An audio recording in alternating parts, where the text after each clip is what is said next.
trust your shield. If you can trust your shield, suddenly your sword is free. This is the best throw shot. Freeze. This is what you want, right? I can hit him here. I can hit him down here. I can probably drop that shot. Now, same scenario. So sort of the same shot. I can't hit him anywhere, right? I went and put my sword there. We have this like throw leg shot. Seen that before? Right? It might be a rising stab, I'm gonna cover. Right? I can't hit him effectively, even though he's not tying it up, my sword's in the wrong spot. It's dropped over here. I want to be here.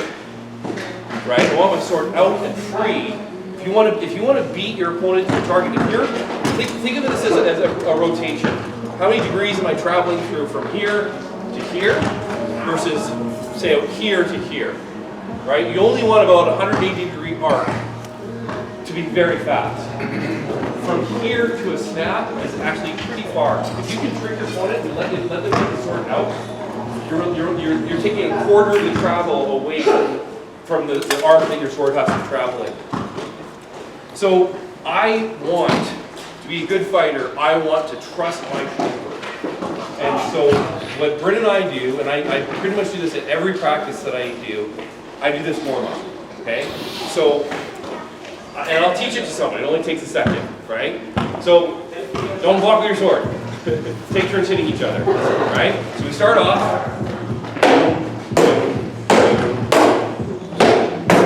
And we just work up. So you got to get your muscles going, right? And you start working into it, but we do not sword block. If we sword block, we stop, we lash at each other, and we have to start it all over again. After a couple of this, we start going fast, right? So we'll pick it up just a little bit. Boom. One of us is leading, one of us is following. Then we start working, angling, start moving around, start chasing each other around. You start realizing that if I just stand here and throw shots, I can do this. You start realizing I'm going to start moving around my opponent and fading. Start turning you this way, start moving you that way. It gives you an opportunity to play around with that and get it warmed up. Question on that. If you guys were wearing full suit like you guys were just up practice, I noticed that whole time you're basically trying to no shield. Absolutely, yes. So when we're in armor, I'm not throwing in a shield at all. Right? It doesn't matter if I hit him. Yeah. We don't stop. Right? We're not throwing with a lot of weight. And I'm firing these shots. I'm almost doing it more to make him move his shield for his benefit. I want to go high, low, over here, get him moving his shield. I'm trying to teach him to use his shield, right? I'm not trying to win this thing. You can't win a drill. You can't win practice. So when we do this as a warm-up. It is like you start slow and you build the pace. It is to get your muscles to be loose. And it's also to get that mindset of, like we talked about, is block with this, so this is free. And you actually, as you start to get faster and faster with it, you start to actually put them all together where it's basically counter-punching. Block, throw, right? Yeah. And it becomes that thing, and it becomes that mindset that you now walk into a practice or to an actual fight. Yeah. Just to reiterate, this is not how we fight, right?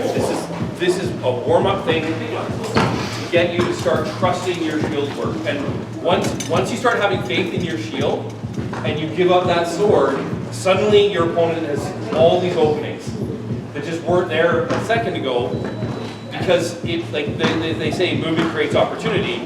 If Bryn's sword is away from his body, and I've caught it, there's an opening, right? The way we have Ontarian shield sides, if you don't have your sword near your head, there's going to be something open.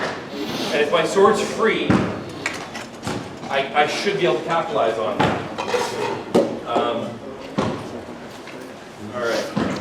So really that's, like, if you think a guy can be a good counterpuncher and you're teaching him, this is like the best drill to do, right? Because it teaches you how to get that timing and that rhythm. And if you can't touch the shield, you're not going to get counterpunching. Yeah, counterpunching is not about throwing shots, it's about blocking. Because if you miss throwing a shot, it doesn't matter. You miss blocking a shot. You know, the idea of letting my opponent swing at me first So what I do, I have to block that shot, right? One of my little sort of mantras, or whatever you want to call it, is don't lose track of your opponent's sword. There's three things. Do not lose track of your opponent's sword. If you lose track of your opponent's sword, disengage. You need to know where that sword is at all times.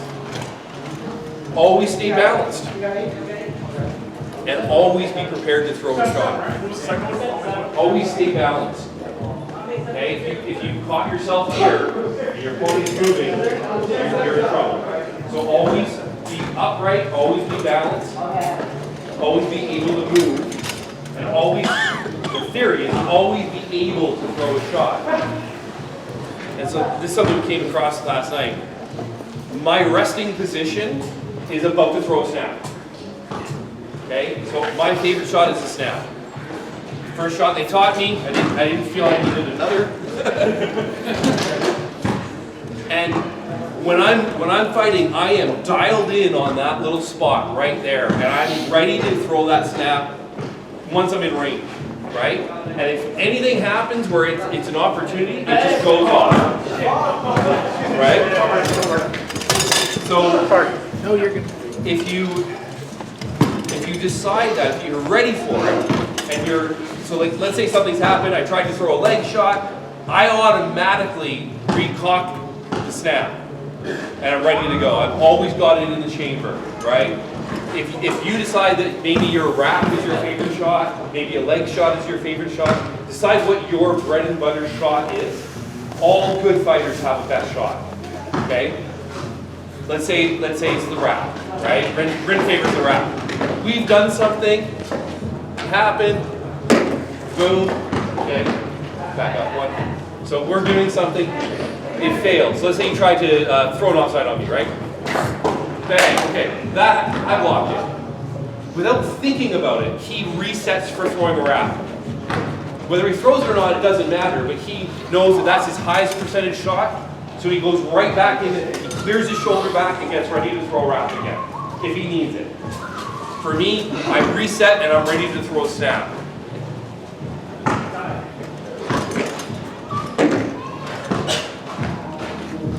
So remember that thing where you went like this to me? This is where I learned that. It's because, yeah, you get so intent, like, what's he doing? What's he doing? Oh, what am I going to throw here? Like, how many times have we tell what person's going to throw, especially if they're new? Because they're like, I'm thinking about 50 seconds before they actually throw it, right? And being able to understand, always be ready to throw something. Yeah.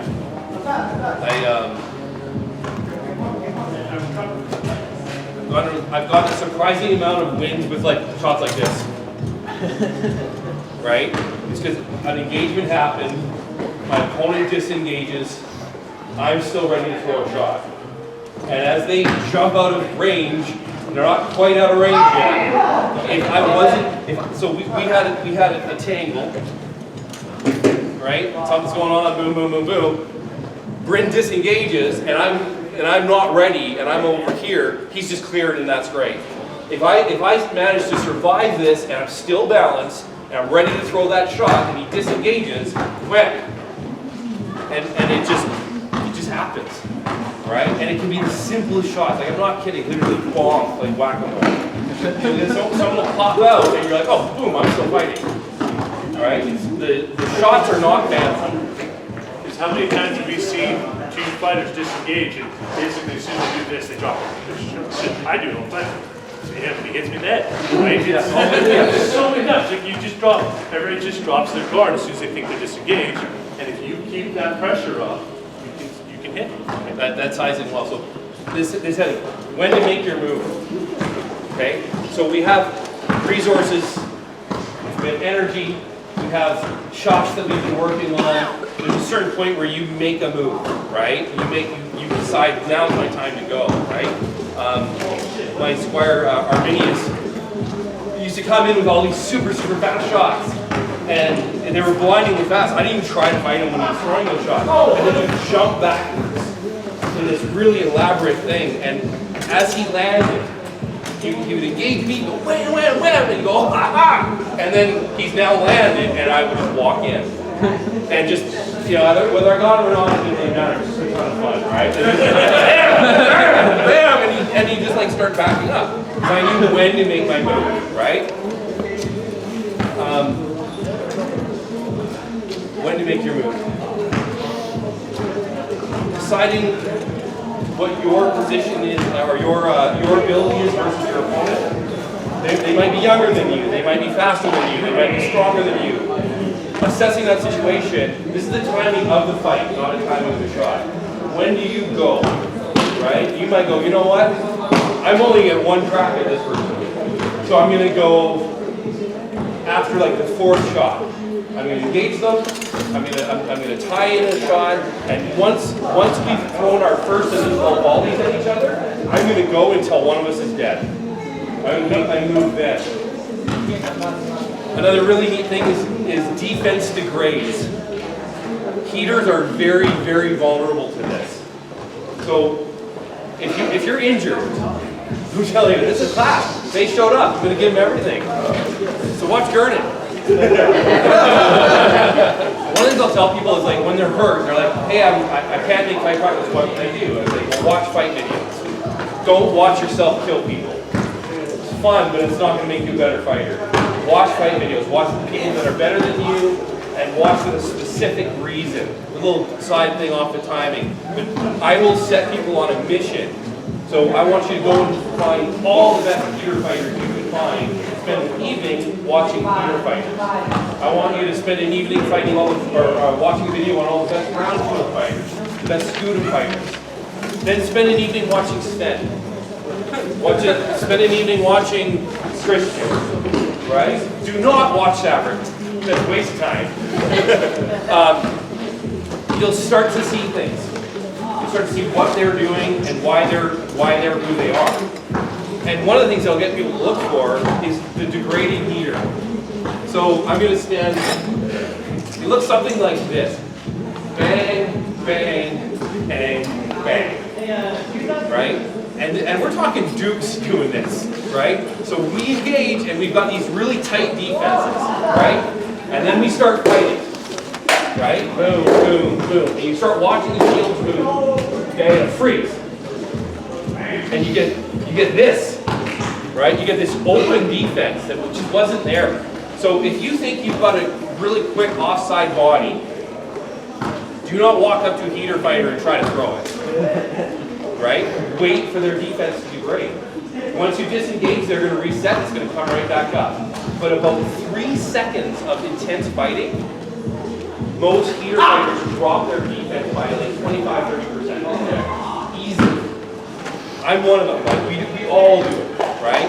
Round shield guys, it's a little different. It doesn't. They keep moving. Okay. So a round shield fighter. You might back for a second. So the round shield fighters don't have the barn door that swings open. What you can get with them is movement. Okay, so if I engage Wolf and I start attacking, I start getting that thing moving. While it's moving, I bang. That'd be happening, right? So I start going. If he's got to keep moving it and moving it and moving it, if I stop, he'll center back in again. Okay, so there's this moment where that round shield is in motion, and it's hard for them not to overwalk, right? You'll find them over their head sometimes, but they're moving, right? That's how they fight. The brain's a lot, right? That's when you go to work. So if you want to fight a round shield, don't just walk in and say, I want to get Bull's leg. I'm not going to walk in and go, try to get the leg. What I'm going to do is I'm going to go, boom, boom, boom, boom, and there's the leg. Right? I've got to get it moving first. I've got to degrade his defense first.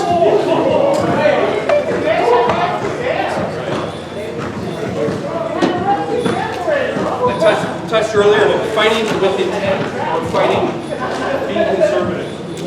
You get to decide that. You get to decide when it's time to launch an attack or when it's time to absorb an attack. This thing that we call putting up the wall. And that's another drill that we'll do. This is what I will block with my sword. Okay? So Brynmore attacks me, I can just simply go on guard, and I'll just deny everything he's got. And if I want to be really nasty, I'll start pressuring the attacks. Right? Just in his face, blocking, blocking, blocking, blocking. I'm not throwing any shots. Okay? If I started with that, count to 3 or 4, 5, 6, 7, and then you start throwing shots. So you're deciding when to go. So what I want to do is I want to send a message to him that I can't be struck. Right? I literally will try to mentally impart that into someone. I'll be like, okay, so I come in and I'm like, you got nothing, right? And I'm just taking away every shot he has. Yeah. Now people start doing crazy stuff.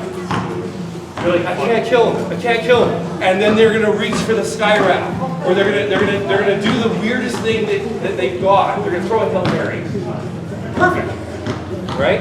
Now I'm gonna go to work. Right? So I'll come in, I'll throw up the wall, I'm not risking anything, he's starting to get frustrated, and now I start throwing snaps. Simple, easy shots, but when you throw them, make a huge difference. I think that's probably the biggest takeaway from all this for counterpunching. Is the counterpuncher can absorb a whole bunch of crap and respond with simple, basic stuff that's really effective, but looks awesome because the guy's so incredibly out of position because he's doing a bunch of shit to try to kill you. Right? Like who's talking about the crowd? Stein was fighting Lee, and Stein, it was a 2-minute fight. Stein fought through maybe 4 shots, and one of them was a leg shot to get down to his knees, and Lee threw like probably 100 shots. And it was like literally what the Terminator would look like if he ever decided to fight heavy. He was just boom, boom, boom, boom, boom, boom, boom, boom, kill him. Right? And it was truly terrifying. But that's the kind of thing, right? It was simple as a snap and a leg shot that killed him. Yeah. And putting a little bit of pushback on those blocks really messes with people. Right? So they go to throw the shot, and not only are you blocking it, but you're actually jacking energy right back into their sword. And you're sending the message, you can't hit me, right? So setting off the trap, touch on that. So if you know that your opponent has a really good snap, a really good leg shot, how to kill Savaric, that's what's happening here. Set it off. Okay, so Bryn will intentionally get me to throw a snap at him. Then he goes to work. While I've got it cocked and loaded, he doesn't want to deal with it. So for him, the best thing to do is engage me, get me to throw it, and now he's got me, and now he comes into the big sky wrap. He'll throw a couple shots, then he'll get out. But he makes sure that the snap is over. I can still throw another snap, but mentally I've spent it, right? If you know someone's got a great leg shot, wait for it. So you start something else, right? So you're attacking, boom, boom, boom. There it is, bang, and now I'm gonna move. So I caught it, I threw a counter punch. I will now throw a couple more shots because that super fast leg shot actually needs to reset mentally. He can physically throw another leg shot, but he's not dialed in for the leg shot anymore.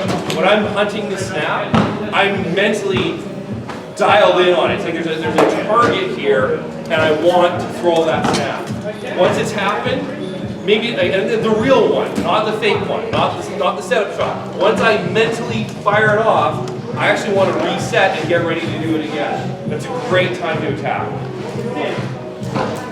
And you can do that with a lot of guys. Everybody here has their favorite shot, right? Everybody here has a shot that they don't think they're throwing. But as a guy, if you know they have it, make them throw it. If you know it's coming, cool, and then you can do something with it, right? All right, so here's the last big thing. This is the shot that I taught you at that other class. So this is a very technical counter punch. All right, so everything's concepts and everything. I'm going to show you guys how I set up what I call a retreating stance. Okay, so we start off. First thing we've got to do is we've got to figure out that our opponent is going to come after us. Right? It might be just a little bit, but they're going to come. Right? So what I want to do is I want to engage my opponent. I want them to throw a shot at me. I'm trying to anticipate before they throw the shot. And when that happens, I'm going to move away. Now, if I get too far away they'll either stop throwing that shot or they'll even mentally stop throwing that shot. So we're going to go real slow. So he's throwing and I pop out. He goes, it's over. He might have to finish the shot, but mentally he knows he's not going to land it. He's going to start thinking of his next shot. He's going to start looking out for my shot. Okay? What I want is for him to think he can still get it, but I want to stretch it out. So he throws and I lean back. And what I want him to do is I want him to lean forward. You can get your opponent, especially heater fighters, to reach for a shot. So the sword's now out of the way. Okay, so everyone's looking at my head. You want this. Right, please put your head on the block. Right? It's only a little bit, but you can get your opponent to stretch out and lean forward. You just increase your chance of landing that snap. And then what you do is you fire a snap, and it doesn't come straight in, it drops in. At a very steep angle. Okay? So we're going to stretch this out. He moves. I'm going to drop that snap into him. If I fire it straight off, chances are I'm going to catch shield. The fact that I know he's leaning, the fact that I know that he's moving at me, I can actually drop that shot and he'll move into it. So where I'm throwing the shot, if he doesn't move, is actually here. But if he moves, he's going to go right into that shot. So if you set it up properly, you fade out, and you get the bite on it, you can drop the snap right into their head. That's the anticipation part. Is that? Anticipation part. I'm sorry, I can't. That's the anticipation part of throwing where they're going to be, not where they. Yes, exactly. Throw where they're going to be. Now, before we go too far, this is something that I'll actually practice on a pelt pole. Okay, so what I do, your pelt pole. Move over here. I'm going to get close to you now, okay? So what I'll do is I'll anticipate, I'm going to pretend that my opponent is here. And I get right up to the pelt pole. And I practice moving in, throwing that shot. Okay, so I'm visualizing, if you want to jump in, move over a bit. So this is my real opponent. There's a pelt pole in the way. As he's moving in, bang. Right? So I'm visualizing this guy, he's coming, bang. And it allows me to throw that against the pelt pole as if they're approaching towards me, right? You do the same thing with your leg shot. You see people, they fade out and drop a leg shot. That's how you do that. You're right up against the pelt pole, right? And go wham. But you're envisioning that someone is moving towards you. So that shot, setting it up, they're moving towards you, and you can actually do it, like make them coming at you at Leon. You can, if they're going to move in like close distance, you can do that. So if they're moving, what I want to do is I want to be fading away from them and doing that. So back it up. If your opponent starts crossing and you stop them, right, and we engage, it doesn't work. So what you want to do is, as they're moving towards you, you want to get a little bit of real estate, right? And as they come towards you, drop that snap in, boom. And if you've done a conservative pass earlier, and you realize that every time you engage them, they chase you, you can set this up. You do, it's the exact same thing can be for a leg shot, right? So we're here, he's attacked, I stretch him out, bang. Right? If I go too far away, right, he gives up. Right? So you want your opponent to chase you. You want your opponent to think they can still catch you. Remember that drill about, just say just on range? If you can play with that, if you're comfortable there, you know it, if they're not playing, they gotta come into it. That means they gotta take that step and feed into it, right? That's how you set that up. Yeah. And the last thing I'll leave you with is try to counter. Try to set these things up and go for it.